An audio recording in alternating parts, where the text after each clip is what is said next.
Hi friends, this is your friend Shweta and welcome to my channel book reviews and views.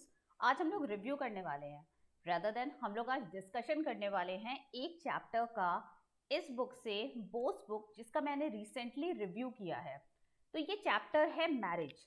Was Subhash Chandra Bose married, या उनकी marriage से related controversy क्या थी।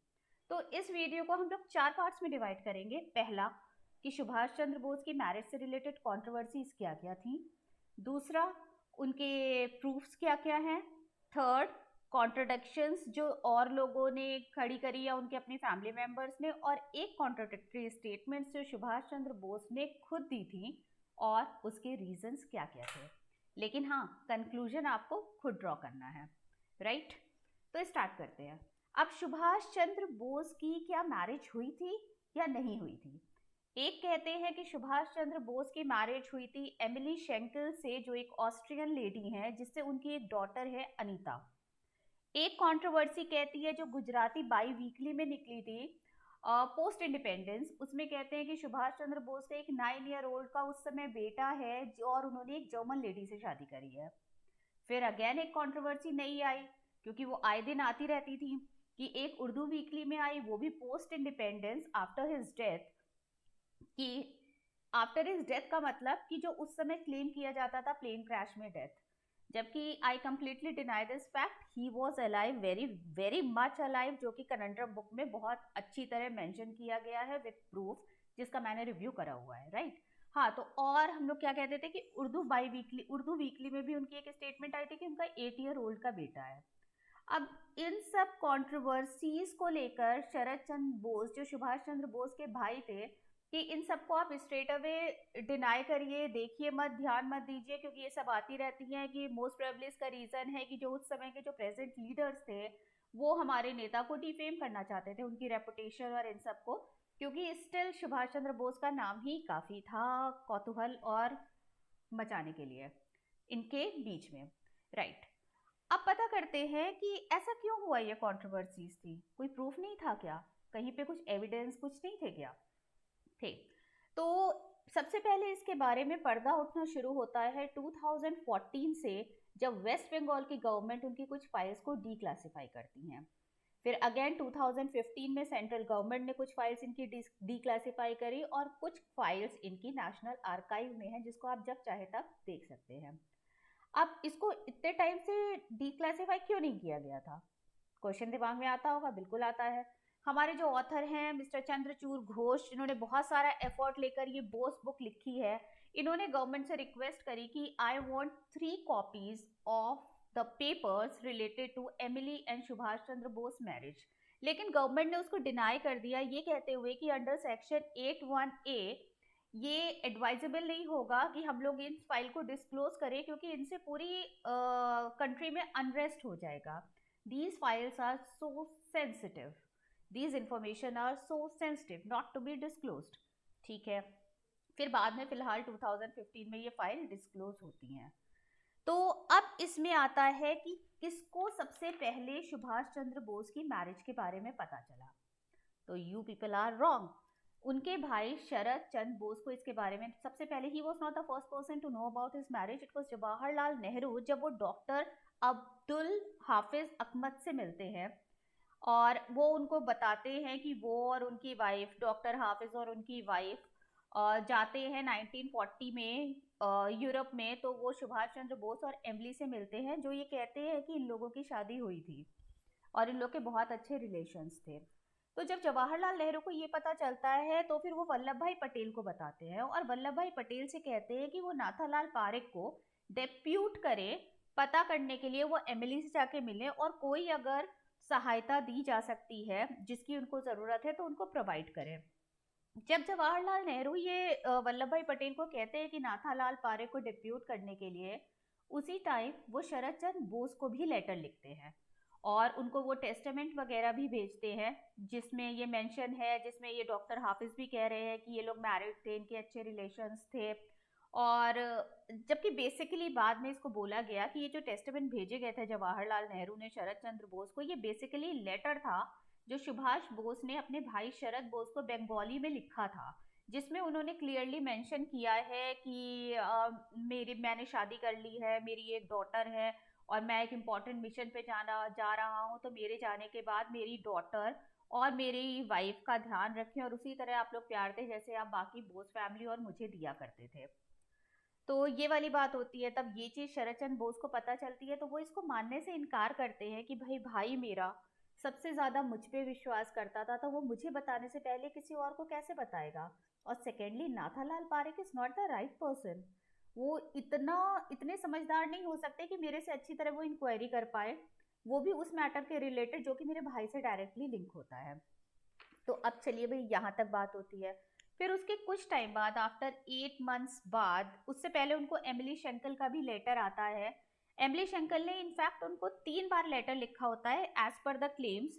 3 बार वो उनको लेटर लिखती हैं, वही लेटर बार बार भेजती हैं, photo copies in fact in the sense, जिसमें वो मेंशन करती हैं कि 1942 में उन्होंने और सुभाष चंद्र बोस ने शादी कर ली थी और पहली बार वो सुभाष चंद्र बोस से 1934 में मिली थी, जब वो अपनी बुक लिख रहे थे द नेशनल पिलग्रिम।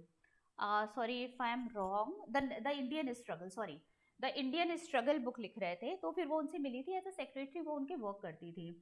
तो later on when she came to know about this person, और वो उनसे काफी इंप्रेस हुई। इनफैक्ट 1942 में सुभाष चंद्र बोस उनको प्रपोज करते, as per the letter, I am not saying anything, as per the letter Subhash Chandra Bose उनको प्रपोज करते हैं। तो फिर वो लोग शादी कर लेते हैं, लेकिन शादी वो लोग थोड़ा छिपके ही करते हैं, एक हिंदू रीति रिवाज से छिपके शादी, गंधर्व विवाह सॉर्ट ऑफ। क्योंकि उस समय जो जर्मन लॉ था, एग्जिस्टिंग जर्मन लॉ, वो वहाँ के नेशनल को फॉरेन नेशनल से शादी करना अलाउड नहीं करता था। माहौल बहुत सेंसिटिव था, एलाइड पावर्स थी उस समय। तो फिर इसलिए उन्होंने ये चीज़ करी। और ऊपर से सुभाष चंद्र बोस जिस मिशन पे थे, उस मिशन में अगर ये सारी चीज़ें बाहर आती कि सुभाष चंद्र बोस ने शादी कर ली है, तो कुछ पॉलिटिकल इश्यूज भी हो सकते थे, पर्सनल इश्यूज भी हो सकते थे, फैमिली मैटर्स भी हो सकते थे। Political issues in the sense कि ऐसे टाइम पे जब देश को स्वतंत्र होना है, तब आपकी शादी हुई है, जब आप कहते हैं कि आप ब्रह्मचर्य फॉलो कर रहे हैं, तो उनको हो सकता है कि अपने पॉलिटिकल करियर से संन्यास भी लेना पड़ता। तो काफ़ी चीज़ें थी। फिर उन्होंने बताया कि एमिली शेंकल जो लेटर में लिखती हैं शरद बोस को, तो उसमें वो मेंशन करती हैं कि सुभाष चंद्र बोस ने अपनी डॉटर को सिर्फ एक बार देखा है, जब वो 4 महीने की थी, उसके बाद उन्होंने नहीं देखा। और वो ये भी कहती हैं कि सुभाष चंद्र बोस ने बंगाली में एक लेटर शरद चंद्र बोस को उस टाइम लिखा था और एमिली से कहा था कि इसकी आप फोटो कॉपीज करा के अपने पास रखो इन केस कभी ये ज़रूरत पड़े तो ये सारी बात होती है। फिर उसके 8 मंथ्स बाद शरद चंद्र बोस अपनी वाइफ के साथ जब वहाँ पे जाते हैं अपने ट्रीटमेंट वगैरह के लिए, तो उनसे मिलते भी हैं, एमिली से, उनकी डॉटर से मिलते हैं। बहुत जो मेंशन किया गया है और फिर काफ़ी अच्छे रिलेशन होते हैं, उनकी डॉटर भी काफ़ी खुश होती है। इवन एमिली कहीं पे मेंशन भी करती हैं नाथालाल पारेख को लेटर लिखकर कि मेरी डॉटर को बहुत अच्छा लग रहा है, उसके लिए एकदम सरप्राइज हो गया कि एकदम से फैमिली, एकदम से brothers sisters and they are so loving people. और ये सारे एक्सपीरियंस वो उनसे शेयर करती हैं। लेकिन सरप्राइजिंग बात ये है कि शरद चंद्र बोस ने इसको कभी भी एक्सेप्ट नहीं किया। जब उनके सामने ये सब र्यूमर्स आए सुभाष चंद्र बोस की मैरिज से रिलेटेड, जो जो मैंने आपको इनिशियली अभी बताए थे, तो उन्होंने कहा इन सब र्यूमर्स पे ध्यान मत दो, ये सब ऐसे ही बातें हैं। तो इधर भी एक पॉइंट होता है कि ऐसे ऐसा था, वो मिले भी, वो उसको इंट्रोड्यूस भी कराने वाले थे इंडिया में एज सुभाष चंद्र बोस वाइफ, तो उन्होंने ऐसा स्ट्रेट अवे डिनाइल क्यों करा। चलिए, ये वाली बात होती है। फिर अब उसके बाद आते हैं हम लोग कॉन्ट्रडिक्शंस और कन्फ्यूजन्स पे कि क्या वो कॉन्ट्रडिक्शंस और कन्फ्यूजन्स रही हैं। पहला एक उनकी शादी के ईयर को लेकर ही है। कृष्णा बोस जो शरद बोस की डॉटर इन लॉ थी, उन्होंने क्लेम करा कि इनकी शादी 1941 में हुई थी, 1942 में नहीं हुई थी, जो कि जवाहरलाल नेहरू को एमिली शेंकल ने बताया था। फिर जो इनकी एक बायोग्राफी एक एडिट करी थी शिशिर ने, जो कि शरद बोस के बेटे थे, वो कहते हैं कि इनकी मैरिज फेब 1942 में हुई थी। ये दो चीजें हो गई, दो अलग अलग डेट सामने आई। फिर उसके बाद द्विजेंद्र नाथ बोस जो कि उनके एल्डेस्ट ब्रदर के बेटे हैं, वो कहते हैं उनकी तो शादी नहीं हुई थी। इनफैक्ट उन्होंने तो जो मिस्टर खोसला थे, उन्होंने एक बायोग्राफी लिखी थी, एक बुक लिखी थी सुभाष चंद्र बोस के ऊपर, जिसमें उन्होंने एक जगह लिखा था कि सुभाष चंद्र बोस की शादी हुई थी, तो उस पर तो उन्होंने उनके ऊपर क्लेम कर दिया था डिफेमेशन का केस कर दिया था कि आप ये कैसे कह सकते हैं, आप मेरे ब्रदर के बारे में ऐसी बातें कैसे कर सकते हैं। फिर ये हुआ, और सबसे बड़ी बात, खुद एमिली शेंकल की स्टेटमेंट जो उन्होंने 1971 और 1978 में दी थी। किनको दी थी? एक बी आर नंदा को और एक हिस्टोरियन लियोनार्ड जॉर्डन को दी थी, जिसमें उन्होंने कहा कि ये लेकिन स्टेटमेंट पेपर में नहीं आनी चाहिए। तो उसमें उन्होंने कहा कि उनकी शादी सुभाष चंद्र बोस से 1937 को हुई थी। इतनी सारी डेट्स, इतनी सारी कंफ्यूजन्स। तो सुभाष चंद्र बोस से कभी किसी ने पूछा नहीं क्या? बिल्कुल पूछा। सुभाष चंद्र बोस से भी लोगों ने जब पूछा, जब एक बार 1938 की बात है, ध्यान रखिएगा डेट्स का। एमिली शेंकल कहती हैं कि 1937 में उनकी शादी हुई थी सुभाष चंद्र बोस से। 1938 में सुभाष चंद्र बोस कराची जाते हैं, तो उनसे कोई पूछता है कि आप शादी कब कर रहे हैं या शादी के बारे में क्या ख्याल है, तो वो कहते हैं मेरे दिमाग में ऐसा कोई ख्याल नहीं है। कभी और किसी स्टेटमेंट वो कहते हैं कि जब इंडिया फ्री हो जाएगा तो मैं शादी के बारे में सोचूंगा। एक तो ये जो उनकी डिनायल सुभाष चंद्र बोस का। दूसरा, अब जब हम उनके फ्रेंड्स वगैरह के बारे में बात करते हैं कि वो क्या कहते थे। उनके दो फ्रेंड बहुत क्लोज थे, एक थे हेमंत था, एक थे दिलीप रॉय। दोनों कहते हैं कि जितना हम लोग सुभाष को जानते हैं, सुभाष इन सब चीज़ों से काफ़ी दूर थे। उनका ब्रह्मचर्य की तरफ, स्पिरिचुअलिटी की तरफ ध्यान था, मैरिज उनके दिमाग में दूर दूर तक नहीं थी।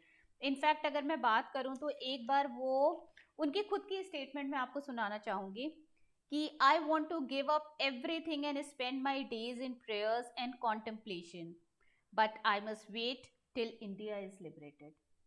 ऐसा इंसान शादी की बात करेगा जो आज़ादी के बाद संन्यास या एकदम पीस में और स्पिरिचुअलिटी की तरफ जाने की बात कर रहा है? पहला। दूसरी स्टेटमेंट होती है कि वो कहते हैं अपने फ्रेंड से कि यूरोपियन कल्चर में दो चीज़ें बहुत प्रेवलेंट हैं, वाइन एंड वुमेन।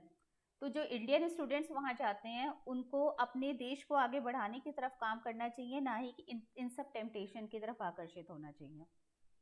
एक और थर्ड, जो वो अपने भतीजे भतीजे या भांजे, आई एम गेटिंग कंफ्यूज, तो ब्रदर के भाई को जो कहते हैं अमियानाथ बोस जी से कहते हैं कि वेदर यू प्रैक्टिस ब्रह्मचर्य आफ्टर मैरिज और not, you must do it now.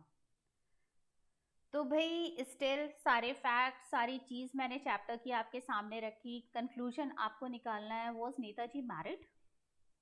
और जो इनकी कंट्रोवर्सी इनकी शादी से रिलेटेड है, क्या वो सही थी, नहीं सही थी? और एक चीज़ और मैं आपको बताऊंगी कि कनंड्रम बुक में भी इनकी मैरिज के बारे में जिक्र हुआ है। उसमें भी एक क्यास लगाई गई है कि उन्होंने कभी अपनी मैरिज, इतने साल जब वो जीवित रहे 1985 तक, अगर आप एयर क्रैश थ्योरी पे बिलीव करते हैं तो it's up to you, but I don't believe.